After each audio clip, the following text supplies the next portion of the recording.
Kita mungkin sering melihat ada beberapa orang di antara kita, di sekitar kita, yang mungkin sudah mendengarkan firman Tuhan berulang-ulang, ditegur berulang-ulang, dinasihati berulang-ulang dengan firman Tuhan, namun tidak ada suatu perubahan atau pertobatan yang terjadi di dalam kehidupannya. Firman Tuhan sudah disampaikan berkali-kali, dan orang tersebut mungkin sudah mendengarkannya juga berkali-kali, tetapi tidak ada pertobatan atau perubahan dalam kehidupannya. Hal ini sama seperti yang terjadi pada Raja Firaun, di mana ia diberitakan firman Tuhan oleh Musa dan Harun. Kemudian ia juga diberikan mujizat atau tanda-tanda, yaitu tongkat berubah menjadi ular dan juga air berubah menjadi darah. Namun itu tidak cukup untuk membuat Firaun melihat bahwa itu berasal dari Allah dan itu benar-benar adalah perintah Allah. Lalu apa yang menjadi faktor kenapa Firaun kok seperti itu?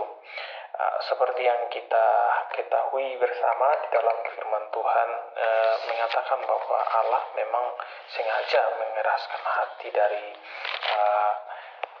Raja Firaun untuk tidak melepaskan mereka. Nah, kita melihat di sini bahwa salah satu kunci dari sebuah perubahan adalah Allah sendiri, bukan oleh karena pemberita firman itu ataupun orang itu. Yang membuat seseorang berubah atau mengubahkan hatinya yang keras adalah Allah.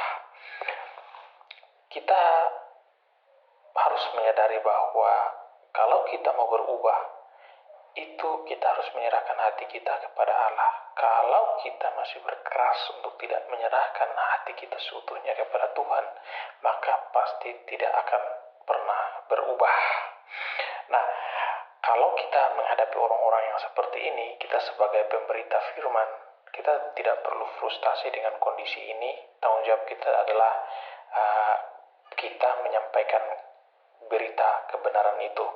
Namun apabila kita adalah orang yang seperti Firaun yang sudah berkali-kali diingatkan oleh firman Tuhan, namun sepertinya hati kita tak pernah tersentuh, tak pernah berubah, maka kuncinya adalah kita perlu bergantung kepada Tuhan, minta kepada Tuhan, minta Allah Roh Kudus untuk hadir dalam hati kita, sehingga memberikan suatu perubahan dan kebangunan rohani, sehingga kita berubah dan lebih lunak untuk mengikuti apa yang Tuhan mau.